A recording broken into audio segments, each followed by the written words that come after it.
এক যুবক ছিল, জীবনের প্রতিটা পদে যেন তার বাধা। তার সব কাজ বারবার আটকে যাচ্ছিল, অভাব যেন তাকে ছাড়ছিলই না। একদিন সে তার উস্তাদের কাছে গিয়ে কাঁদতে কাঁদতে বলল, হুজুর, আমি তো নামাজ পড়ি, আমার সাথেই কেন এমন হচ্ছে? আল্লাহ কি আমার দোয়া শুনছেন না? উস্তাদ মুচকি হেসে বললেন, বাবা, তুমি কি জানো, যখন কোনো ছোট বাচ্চা তার মায়ের কাছে ধারালো ছুরি চায়, মা কি তাকে তা দেন? যুবকটি মাথা নেড়ে উত্তর দিল, না হুজুর, মা তো কখনোই দেবেন না, কারণ সেটা বাচ্চার ক্ষতি করবে।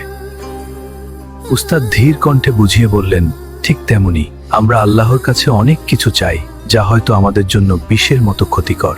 আল্লাহ তা আমাদের দেন না, কারণ তিনি আমাদের ভালোবাসেন, আর আমরা মনে করি আল্লাহ আমাদের দোয়া কবুল করছেন না। যুবকটির চোখের পানি থেমে গেল।